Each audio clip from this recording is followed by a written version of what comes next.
नमस्कार दोस्तों, सारथी गुरुकुल में मैं गौरीश आप सभी का स्वागत करता हूं। पॉलिटी के लेक्चर सीरीज हम लोग पार्ट 1 हमने किया यूनियन एंड इट्स टेरिटरी, फिर हमने देखा स्टेट रीऑर्गेनाइजेशन क्रोनोलॉजी को, राज्यों के पुनर्गठन से संबंधित आयोग और केंद्र शासित प्रदेशों का निर्माण किस तरह से हुआ। आज हम लोग स्टार्ट कर रहे हैं संविधान का भाग 2 जो है आर्टिकल 5 to 11 सिटीजनशिप, नागरिकता। चलिए देखते हैं दोस्तों।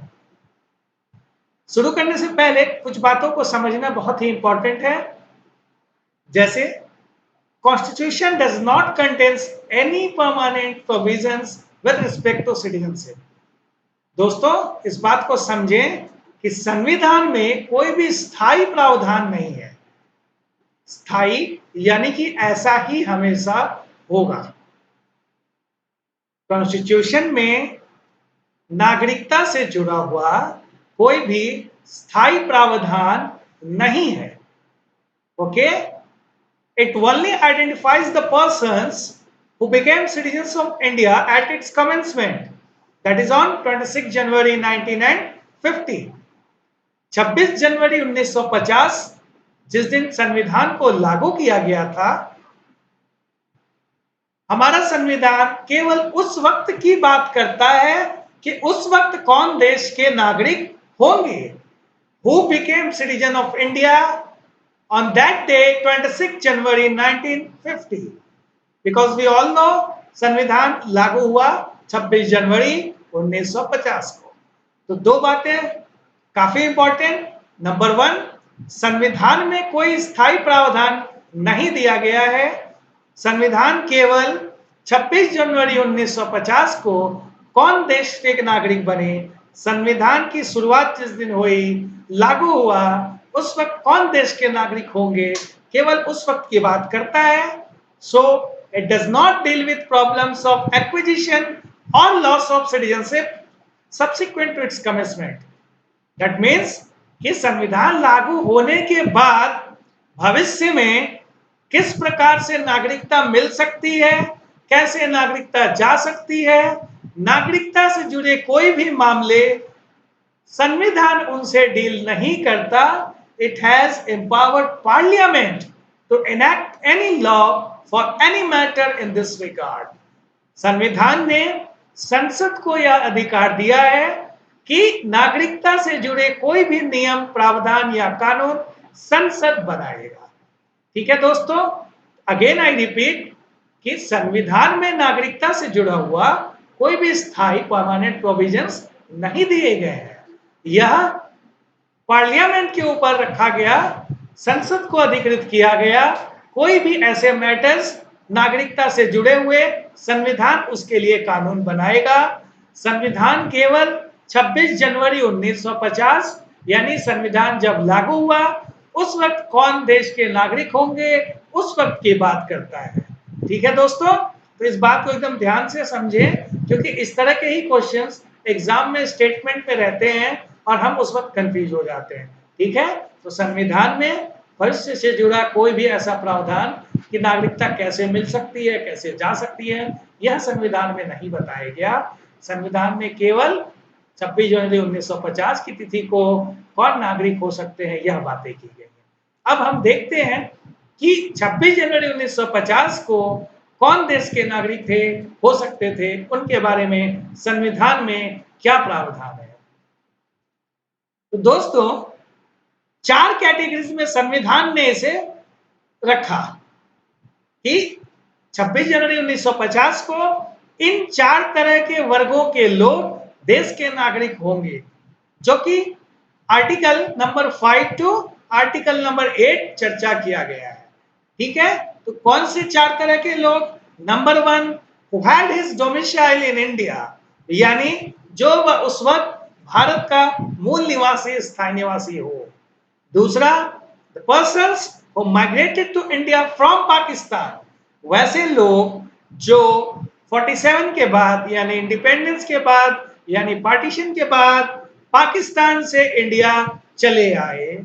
और third, persons who migrated to Pakistan from India after March 1947 but later returned to India for resettlement, यानी वैसे लोग जो 1947 पार्टीशन के बाद पाकिस्तान चले गए थे, लेकिन कुछ वक्त बाद वापस फिर से भारत में बसने के लिए आ गए। एंड नंबर 4, ओवरसीज इंडियंस, वैसे लोग भारतीय मूल के लोग जो किसी अन्य देश में रह रहे हो। तो संविधान में 26 जनवरी 1950 की तिथि में इन 4 तरह के लोगों के बारे में बात किया गया कि ये 4 तरह के लोग किस प्रकार उस वक्त देश के नागरिक हैं। ठीक है, तो following categories of person became citizens at its commencement. तो देखते हैं वन बाय वन दोस्तों। पहला आर्टिकल नंबर 5 अनुच्छेद 5 जो बात करता है persons who had his domicile in India, लोग जो भारत के मूल निवासी थे उनके बारे में कि वह भारत के नागरिक बने यदि 3 कंडीशंस में से कोई भी एक कंडीशन वो पूरी करते हो। Any of the 3 conditions, okay, any one of the 3 conditions. ध्यान दे इस बात को कि पहला तो ये अनुच्छेद 5 ने बात ही की उनकी जो भारत के मूल निवासी उस वक्त थे, यानी कि कोई अन्य नहीं। ठीक है, अब भारत के मूल निवासी थे, इसके अलावा 3 में से कोई एक कंडीशन, कोई एक शर्त पूरी करते हो। देखते हैं। पहला, either he himself was born in India, यानी उस व्यक्ति का जन्म, स्वयं उस व्यक्ति का जन्म भारत में हुआ हो, और either of his parents was born in India, या उसके माता या पिता में से किसी एक का जन्म भारत में हुआ हो, और he has been ordinarily resident in India for 5 years immediately before commencement of the constitution, यानी संविधान की शुरुआत से पहले, the date commencement of constitution took place 26 जनवरी 1950, उससे एकदम ठीक पूर्व 5 सालों से लगातार वो भारत का निवासी हो, भारत में निवासरत रहा। तो यानी आर्टिकल 5 ने कहा कि जो भारत का मूल निवासी है उस वक्त अगर इन 3 में से कोई एक शर्त, यानी या तो उसका जन्म इंडिया में हुआ हो, या उसके माता या पिता में से किसी एक का, या फिर वह संविधान के शुरू होने के दिन से पूर्व 5 सालों से लगातार भारत में निवासरत रहा हो, वह भारत का नागरिक कहलाएगा। चलिए, let's see the next article number 6 अनुच्छेद 6।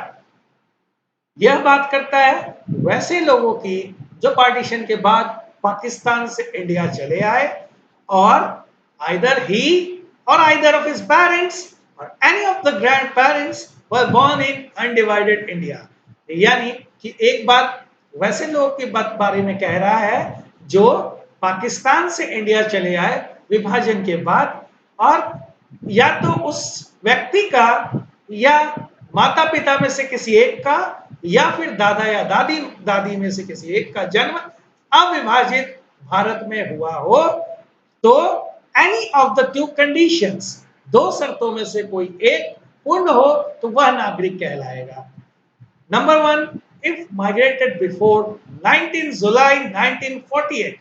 दोस्तों, डेट्स को हमेशा ध्यान में रखें, स्टेटमेंट्स में कभी कभी ईयर चेंज हो जाता है, तो डेट्स को हमेशा ध्यान रखेंगे। तो अगर 19 जुलाई 1948 से पहले वह पाकिस्तान से इंडिया आ गया हो, तो he had been ordinarily resident in India since the date of his migration, यानी अगर 19 जुलाई 1948 से पहले से आ गया तो वह जिस दिन से आया तब से लगातार भारत में ही निवासरत रहा। एंड इफ ऑन और आफ्टर 19 जुलाई 1948, यदि 19 जुलाई या 19 जुलाई 1948 के बाद आया हो, then he had been registered as citizen of India, उसने भारतीय नागरिक के रूप में रजिस्ट्रेशन करवा लिया हो संबंधित विभाग में जाकर। ठीक है, but the registration could be done only if resident in India for 6 months preceding the date of application. That means एक तो 19 जुलाई 1948 से पहले आया है, तो अगर 19 जुलाई 1948 से पहले आया है तो उस दिन से वो लगातार ही भारत में रह रहा हो तो वह नागरिक कहलाएगा। लेकिन यदि 19 जुलाई 1948 को या उसके बाद आया हो तो उसे रजिस्ट्रेशन करवा लेना होगा। लेकिन रजिस्ट्रेशन तभी होगा यदि रजिस्ट्रेशन के लिए एप्लीकेशन करने से पहले लगातार 6 महीनों से रह रहा हो। तो remember all the conditions very well, यानी एप्लीकेशन के पूर्व 6 महीने से लगातार रहना अनिवार्य। ठीक है, let's see the next article number 7। यह कहता है the person who migrated to Pakistan from India after March 1947 but later returned to India for resettlement, यानी वैसे लोग जो आजादी विभाजन के बाद भारत से पाकिस्तान चले गए थे लेकिन कुछ वक्त बाद वापस फिर से भारत में बसने के लिए आ गए, तो ऐसे लोगों को रीसेटलमेंट के रजिस्ट्रेशन करवाना होगा, रीसेटलमेंट परमिट बनवाना होगा। बट जब वो एप्लीकेशन देंगे उससे पूर्व 6 महीने से लगातार रहना होगा। ठीक है, तो अगर एप्लीकेशन देने से पहले 6 महीने से लगातार रह रहे हो तो एप्लीकेशन देकर रीसेटलमेंट वो कर सकते हैं। आर्टिकल नंबर 8, ये 5, 6 और 7 से totally different.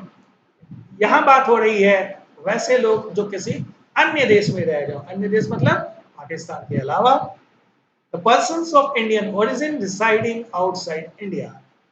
So one condition is that he or any of his parents or any of the grandparents should born in undivided India but ordinarily residing outside India, यानी कि उनका या फिर माता पिता में से कोई एक या फिर दादा दादी में से कोई एक उनका जन्म अविभाजित भारत में हुआ हो और वो भारत से बाहर किसी अन्य देश में रह रहे हो। तो very simple process, he should have been registered as a citizen of India by the diplomatic representative in the country where he is residing, whether before or after commencement of the constitution। यानी जिस देश में रह रहे हो वहां राजदूत के ऑफिस में जाकर, क्योंकि प्रत्येक देश में प्रत्येक देश के रिप्रेजेंटेटिव्स होते हैं, राजदूत होते हैं, तो उन काउंसिलर रिप्रेजेंटेटिव के ऑफिस में जाकर वहां उन्होंने रजिस्ट्रेशन करवा लिया हो तो वो नागरिक बन जाएंगे। तो वैसे लोग जो किसी अन्य देश में रह रहे हो और नागरिक बनना चाहे हो तो वहां उनको रजिस्ट्रेशन करवा लेना होगा उसी देश में जाकर। तो दोस्तों हमने ये 4 कैटेगरी समझा। संविधान के अनुसार 26 जनवरी 1950 को कौन देश के नागरिक होंगे। अब आर्टिकल नंबर 9, 10 एंड 11 एक अलग अलग स्पेसिफिक बात 9 में कहा गया दोस्तों, no person shall be citizen of India और can be deemed to be citizen of India if he has voluntarily acquired citizenship of any foreign state. यदि किसी भी व्यक्ति ने किसी अन्य देश की नागरिकता ले ली तो उसी वक्त भारत की नागरिकता ऑटोमेटिक समाप्त हो जाएगी, यानी दोहरी नागरिकता पूर्ण रूप से प्रतिबंधित है। संविधान अलाउ नहीं करता नो डुअल सिटीजनशिप, यानी अगर किसी अन्य देश का नागरिकता लेते हैं उसी वक्त भारत के नागरिक आप नहीं कहलाएंगे, आपकी भारत की नागरिकता चली जाएगी। Let's see article number 10, every person who is or deemed to be citizen of India shall continue to be such citizen subject to the provisions of any law made by parliament। आप यदि भारत के नागरिक हैं और बन सकते हैं, पूर्ण नागरिक आप हमेशा ही रहेंगे और नागरिक होने का संपूर्ण अधिकार आपको मिलेगा until and unless संसद के द्वारा किसी कानून से वह प्रभावित ना हो। आपकी नागरिकता संसद के किसी कानून से प्रभावित ना हो, आप संपूर्ण रूप से भारत के नागरिक रहेंगे, यानी once a citizen will always be citizen, no renewal required। okay, finally article number 11, constitution ने संसद को अधिकृत किया कि नागरिकता से जुड़े तमाम जो भी मुद्दे होंगे उससे संबंधित सारे कानून संसद बनाएगी। नागरिकता को मिलना, नागरिकता को जाना और any of the matters Parliament will have the power to make any provisions with respect to acquisition and termination of the citizenship and any of the all matters related to citizenship. संसद को अधिकृत किया संविधान में। तो यही ध्यान रखें आप कि संविधान में 26 जनवरी 1950 के दिन नागरिकता की बात की गई और उसके बाद के सारे ही जो नियम होंगे वह संसद को अधिकृत कर दिया गया। तो लेट्स हैव अ रिवीजन। संविधान में कोई भी प्रावधान स्थायी नहीं है। केवल 26 जनवरी 1950 के कौन भारत के नागरिक होंगे, संविधान में इसकी बात है। Constitution does not contain any of the permanent or elaborate provisions. It only identifies the persons who became citizens at its commencement. And from Article number 5 to 8, संविधान ने 4 तरह के लोगों की बात की कि वह नागरिक देश के होंगे तो किन शर्तों पर। आर्टिकल नंबर 5 ने बात की थी जो मूल निवासी हैं। आर्टिकल नंबर 6 जो माइग्रेट होकर पाकिस्तान से इंडिया है। आर्टिकल नंबर 7 जो रीसेटल होने के लिए एक बार पाकिस्तान चले गए थे वापस इंडिया है। और आर्टिकल नंबर 8 जो ओवरसीज इंडियंस दूसरे देश में भारतीय मूल के नागरिक रह रहे हों। आर्टिकल नंबर 9 ने कहा कि अगर किसी अन्य देश की नागरिकता आपने ली तो भारत की नागरिकता स्वतः समाप्त हो जाएगी। No dual citizenship. Article number 10 renewal is not required. Once citizen will always be citizen until and unless संसद द्वारा किसी कानून से प्रभावित ना हो। And article number 11 parliament was empowered to make the laws। Okay, so I hope कि आपको article part 2 article number 5 to 11 बिल्कुल अच्छे समझ में आया होगा। आप नोट्स भी बनाएं और कोई भी डाउट्स हो कमेंट सेक्शन में या नंबर पे कॉल करके आप हमेशा पूछ सकते हैं।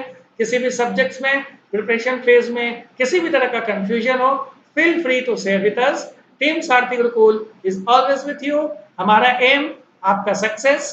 Thank you, all the best.